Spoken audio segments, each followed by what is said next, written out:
Halo anak-anak semua. Sebelumnya, Assalamualaikum warahmatullahi wabarakatuh.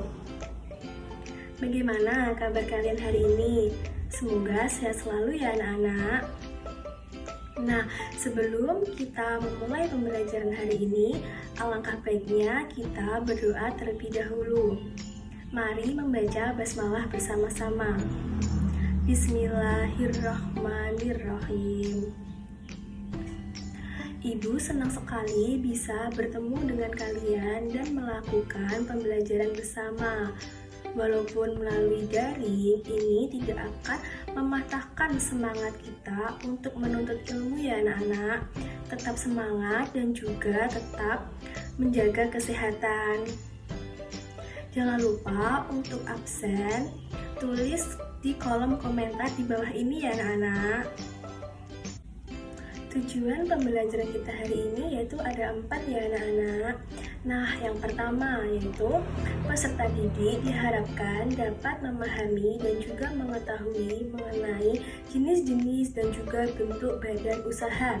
Yang kedua, peserta didik diharapkan dapat mengetahui dan juga memahami mengenai pengertian situ, siu, NPWP, NRP, NRB, dan juga AMDAL.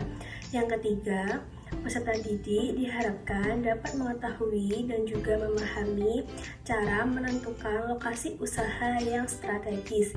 Dan yang keempat yaitu peserta didik diharapkan dapat menjawab pertanyaan dengan tepat. Tentunya kalian sudah paham kan apa itu badan usaha? Coba kira-kira apa itu badan usaha? Nah, iya betul. Badan usaha merupakan satu kesatuan organisasi yang melakukan proses produksi untuk memenuhi kebutuhan manusia yang memiliki tujuan untuk mencari laba. Nah, dalam istilah lainnya, badan usaha ini juga merupakan kesatuan yuridis, teknis, dan ekonomis yang mempunyai tujuan untuk mencari keuntungan.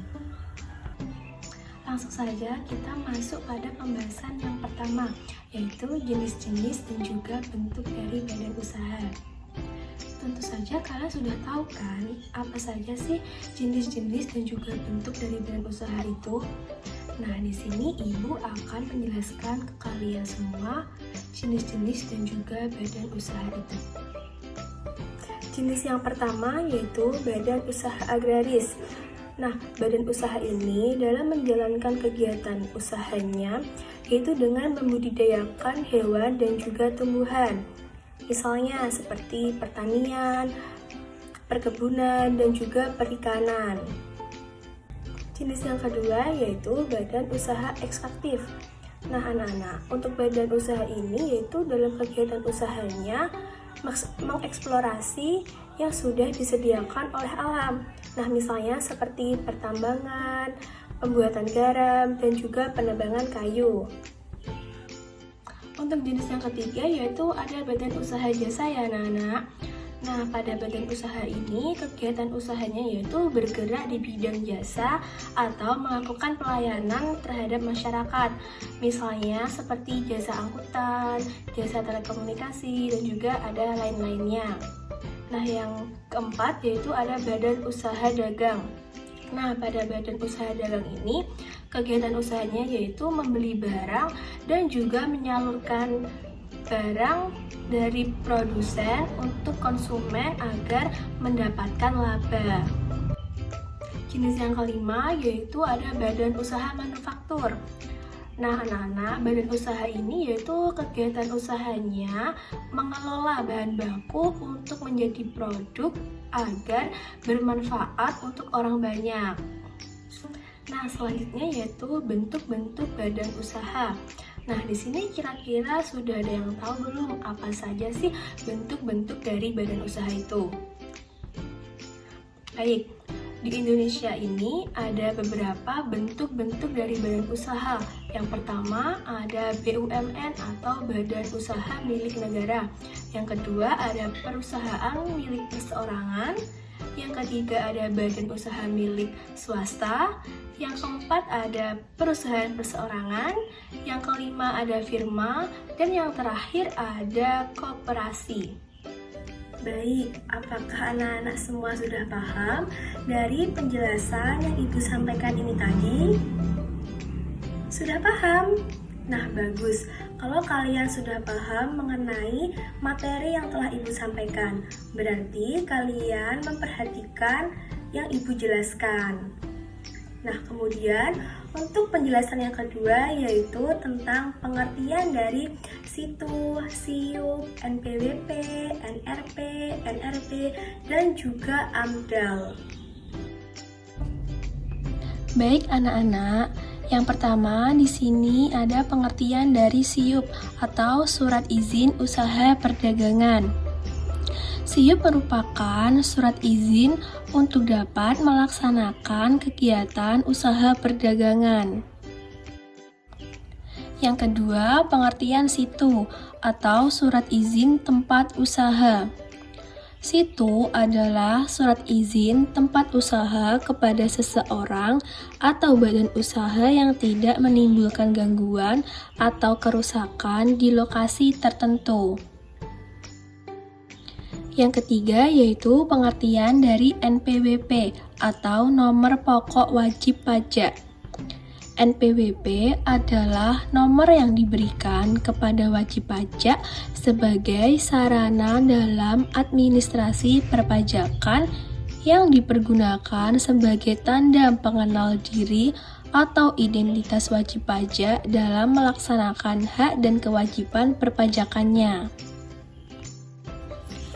Nah, untuk yang keempat yaitu pengertian NRP atau nomor register perusahaan.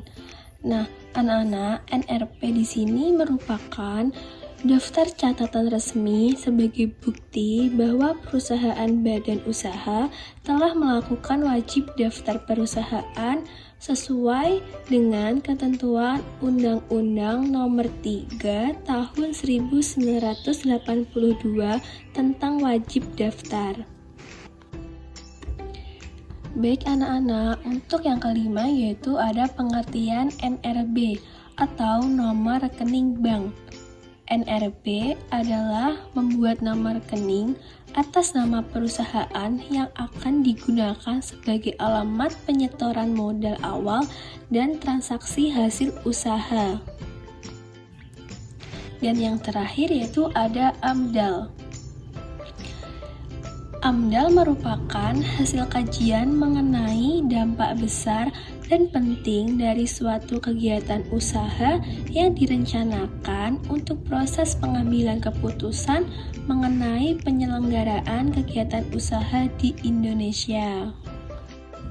Wah, anak-anak, kita sudah membahas 2 poin ya. Nah, berarti kurang 1 poin lagi.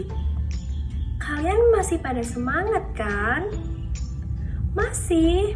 Nah, bagus. Kita harus tetap semangat dalam menuntut ilmu ya, anak-anak. Nah, untuk poin yang ketiga yaitu kita akan membahas tentang cara menentukan tempat usaha yang strategis. Nah, di sini ada beberapa cara menentukan tempat usaha yang strategis. Nah, Ibu akan menjelaskan satu persatu ke kalian semua ya, anak-anak. Nah, cara yang pertama yaitu kita dapat menentukan tingkat kepadatan penduduk di sekitar lokasi. Nah, maksudnya di sini usahakan memilih lokasi yang memiliki tingkat kepadatan penduduk yang cukup tinggi. Karena semakin tinggi kepadatan penduduk di suatu lokasi, maka semakin besar potensi pasar usaha yang akan kita jalankan. Yang kedua yaitu besar pendapatan penduduk di sekitar lokasi. Nah, maksudnya besar pendapatan penduduk di sekitar lokasi akan mempengaruhi usaha yang akan kita jalankan ya anak-anak. Karena besar pendapatan penduduk akan berpengaruh terhadap daya beli konsumen di sekitar lokasi tersebut. Nah, yang ketiga yaitu sesuaikan dana dengan lokasi yang akan dipilih. Maksudnya di sini yaitu biasanya apabila kita akan memilih lokasi yang ramai seperti di mall, di pinggir jalan raya, atau di tempat yang strategis, maka sewanya juga akan mahal dibandingkan dengan tempat yang kurang strategis. Nah, maka dari itu kita bisa menyesuaikan dana dengan lokasi yang akan kita pilih. Namun, jangan memilih lokasi sewa yang mahal tetapi tidak ramai pengunjung ya anak-anak. Nah, yang keempat yaitu perhatikan akses menuju lokasi usaha ya anak-anak. Nah, maksudnya di sini usahakan kita memilih lokasi usaha yang mudah diakses oleh para konsumen kita. Jika memungkinkan, kita bisa memilih lokasi usaha yang dilalui oleh transportasi umum agar yang tidak memiliki kendaraan pribadi dapat menjangkau lokasi usaha yang kita jalankan. Nah, bagaimana anak-anak semua? Apakah kalian sudah paham dari penjelasan yang Ibu sampaikan mengenai tentang jenis-jenis dan bentuk badan usaha, kemudian pengertian situ, siup, NPWP, NRP, NRB, AMDAL, kemudian cara menentukan lokasi usaha yang strategis?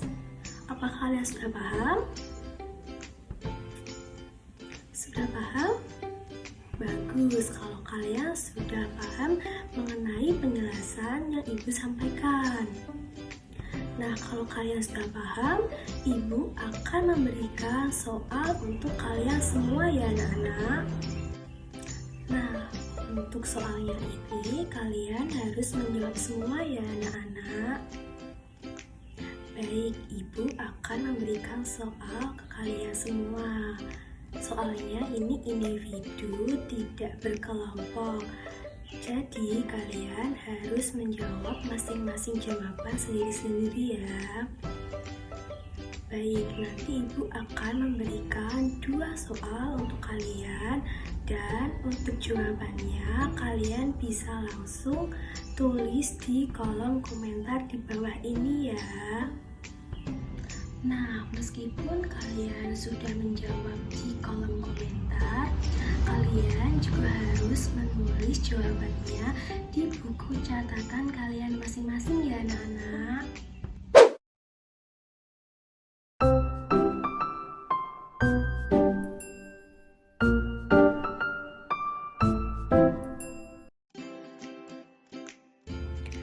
Soal yang pertama yaitu bagaimana cara yang sesuai untuk memilih bidang usaha yang sesuai dengan situasi, kondisi, dan kemampuan pribadi kita. Jelaskan menurut pendapat kalian masing-masing ya anak-anak. Soal yang kedua yaitu faktor-faktor apa saja yang perlu dipertimbangkan dalam menentukan kepemilikan bisnis. Nah, setelah Ibu memberikan tugas ke kalian semua, mari kita mereview kembali apa yang telah kita pelajari hari ini ya anak-anak. Tadi ada 3 poin yang telah Ibu sampaikan ke kalian semua. Nah, yang pertama yaitu ada jenis-jenis dan juga bentuk dari badan usaha. Yang kedua ada pengertian dari situ, siup, NPWP, NRP, NRB, dan juga AMDAL. Dan yang ketiga yaitu cara menentukan lokasi usaha yang strategis. Bagaimana pembelajaran kita hari ini anak-anak? Apakah seru? Baik, semoga pembelajaran kita hari ini mudah dimengerti dan juga bermanfaat untuk kalian semua ya anak-anak. Terima kasih. Sebelum Ibu menutup pembelajaran kita hari ini, apabila Ibu ada salah kata ke kalian semua, Ibu minta maaf. Mari kita membaca hamdalah bersama-sama ya anak-anak. Alhamdulillahirabbil alamin. Sekian dari Ibu. Wassalamualaikum warahmatullahi wabarakatuh.